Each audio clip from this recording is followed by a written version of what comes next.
Hello students, today we are going to start 8th chapter of history, women, caste and reform.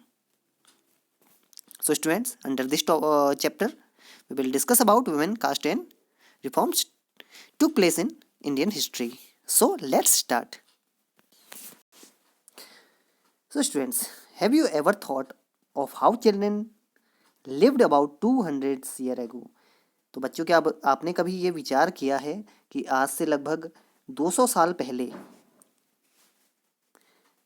जो बच्चे थे वे कैसे रहते थे? बात करें आज की, now days most girls from middle class families go to school. आजकल अधिकतर जो लड़कियां हैं मिडिल क्लास फैमिली से, जो लड़कियां आती हैं वे कहाँ जाती हैं? स्कूल जाती हैं, पढ़ती हैं. And often study with boys, और साथ देखिए यहाँ पर जो स्कूल है वहाँ पर लड़के और लड़कियाँ दोनों साथ पढ़ते हैं. को एजुकेशन सिस्टम है. ऑन ग्रोइंग अप, और जैसे जैसे वे बड़े होते हैं, many of them go to colleges and universities. तो इन बच्चों में अधिकतर कहाँ जाते हैं? कॉलेजेस और यूनिवर्सिटीज़ फॉर हायर एजुकेशन, जब वे हायर एजुकेशन लेते हैं. And take up jobs after that, और इसके बाद जब उनकी हायर एजुकेशन पूरी हो जाती है तो फिर वे क्या करते हैं? अलग अलग जॉब्स करते हैं, अलग अलग नौकरियां करते हैं. They have to be adults before they are legally married.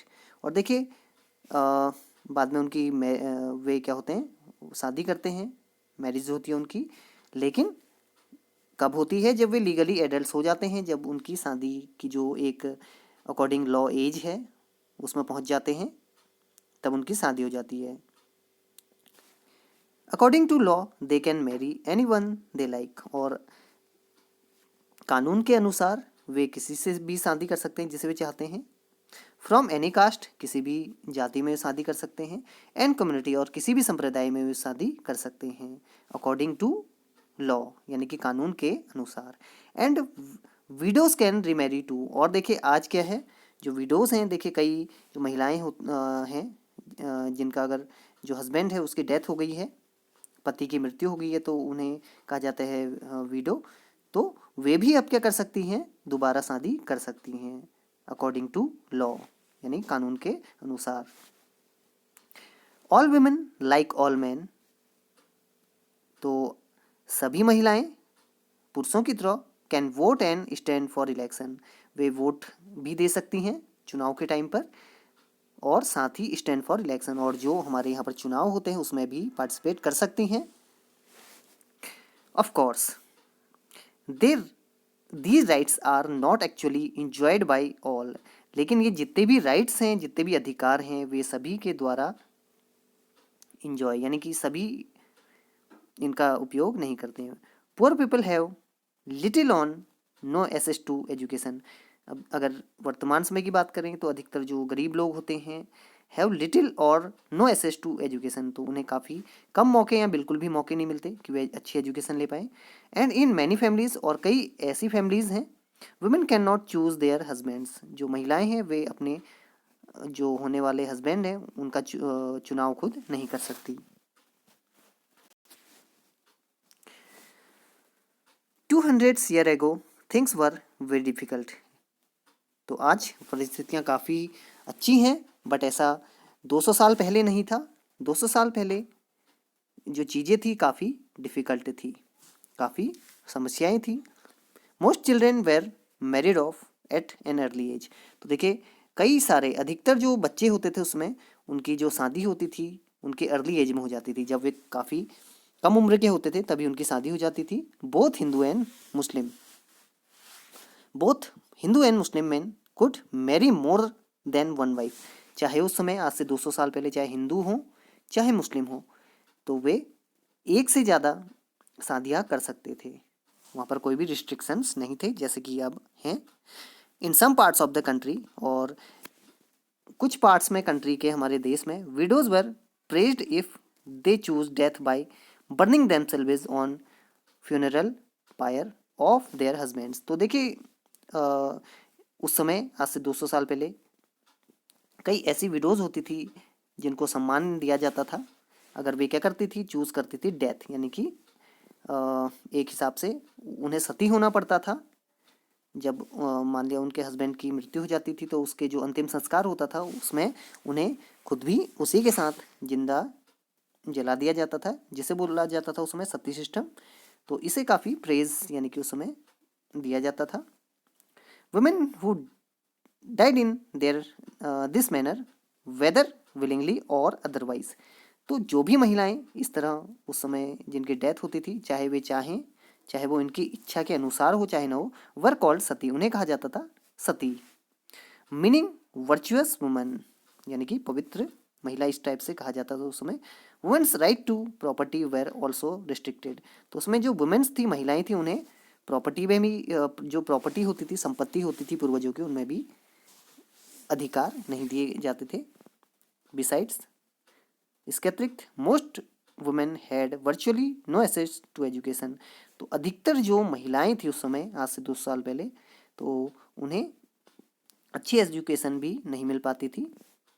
In many parts of the country, और कई भागों में देश के, पीपल बिलीव्ड, जो लोग थे वे मानते थे, वे बिलीव करते थे that if a woman was educated, कि अगर एक महिला एजुकेटेड होती है, पढ़ लिख लेती है, सी वुड बिकम अ विडो, वो क्या हो जाएगी, एक विडो हो जाएगी, यानी उसके हस्बैंड की मृत्यु हो जाएगी।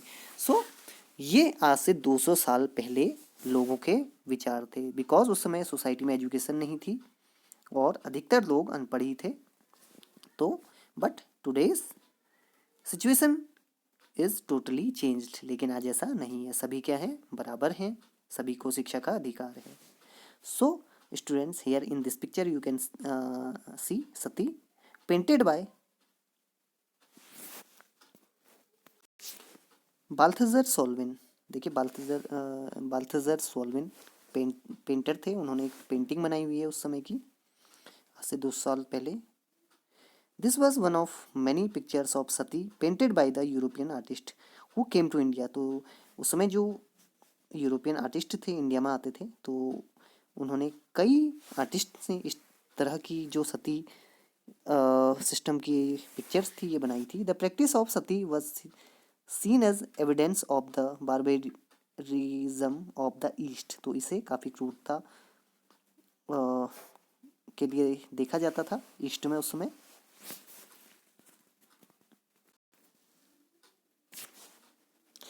Differences between men and women were not the only ones in society, तो देखिए ये आज से 200 लगभग 200 साल पहले केवल मेन एंड वुमेन के ही डिफरेंस नहीं था हमारे सोसाइटी में। इन मोस्ट रीजन्स, भारत के कुछ और भी अधिकतर रीजन्स में, people were divided along lines of caste, तो जो लोग थे वे अकॉर्डिंग कास्ट भी डिवाइड थे।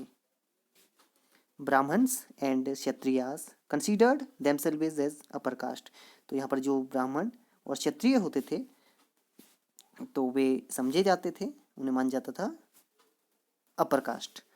अदर्स सच एज ट्रेडर्स, और उस समय जो ट्रेडर्स होते थे और जो मनी लेंडर्स होते थे, बिजनेस किया करते थे, often referred to as Vaishyas, उन्हें कहा जाता था Vaishyas. Were placed after then, तो उन्हें इनके बाद रखा जाता था कास्ट सिस्टम में, after Brahmanas and Kshatriyas. Then came peasants and artisans, तो उसके बाद आते थे कृषक और जो उस समय आर्टिसंस होते थे, जो वस्तुओं का निर्माण किया करते थे, such as weavers and potters, जो बुनाई का काम किया करते थे या पॉटर्स होते थे। रिफर्ड टू एज शूद्रास, जिन्हें कहा जाता था Shudras. Eight the lowest rung were those who laboured to keep cities and villages clean or worked as jobs that upper caste considered polluting, that is it could lead to the loss of caste status। और इसके बाद देखिए कई ऐसे लोग थे जो labour work किया करते थे सिटीज़ में और क्लीनिंग वर्क किया करते थे, तो उन्हें इससे भी नीचे रखा जाता था और कंसीडर्ड किया जाता polluting. That is it could lead to loss of caste status, तो इससे जो उसमें कास्ट स्टेटस था काफ़ी नुकसान हुआ इस सोच से, इस विचार से। The upper caste also treated many of this groups at the bottom as untouchables, और इस तरह जो लोअर कास्ट थी कई बार उनके साथ काफ़ी बुरा बर्ताव किया जाता था and often treated as untouchables. तो उसमें अनटचेबिलिटी भी सोसाइटी में फैली हुई थी। They were not allowed to enter temples, और साथ ही जो लोअर कास्ट थे उन्हें उस समय के जो टेम्पल्स थे उनमें वे अलाउड नहीं थे कि उसमें प्रवेश कर सकें। Draw water from the wells, और जो उस समय कुएँ होते थे उससे पानी नहीं भर सकते थे। Used by the upper cast, जिन्हें अपर कास्ट यूज़ किया करते थे। और बाथ इन पॉन्ड्स, और साथ ही जो उसमें पॉन्ड्स होते थे पानी के, तो उसमें भी उन्हें नहाने का अधिकार नहीं था। वेर अपर कास्ट बाथ, जहाँ पर अपर कास्ट नहाया करते थे। They were seen as inferior human being, और उन्हें काफ़ी इन्फीरियर ह्यूमन बीइंग के रूप में देखा जाता था, यानी कि काफ़ी इन्फीरियर यानी कि निम्न दर्जे का माना जाता था।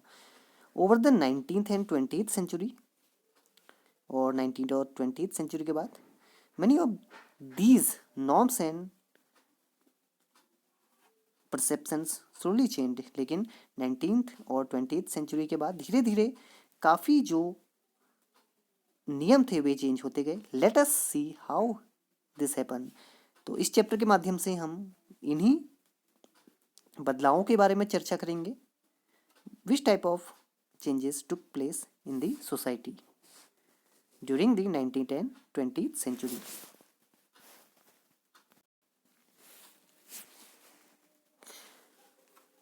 Let's have a look at the topic working towards change.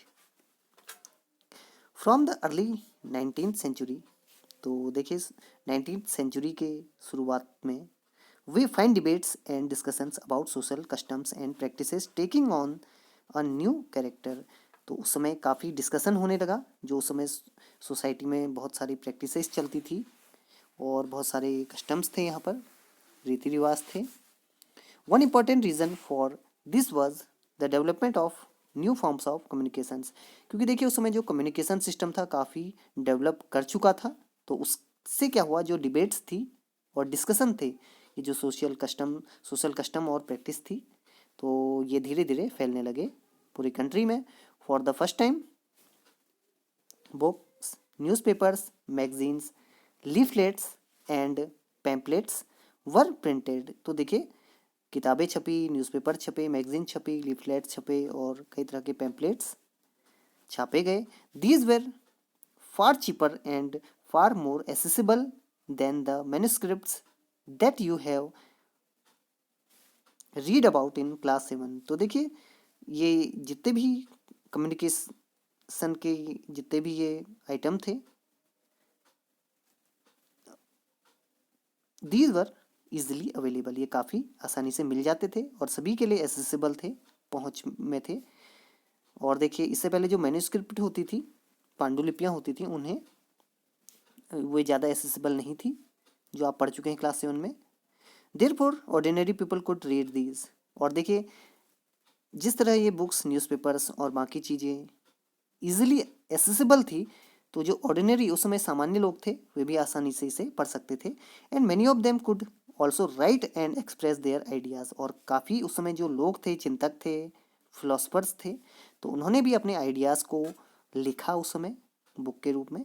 All kinds of issues, और उसमें कई तरह के उन्होंने इश्यूज़ पे अब चर्चा की, social, political, economic and religious, could now be debated and discussed by main.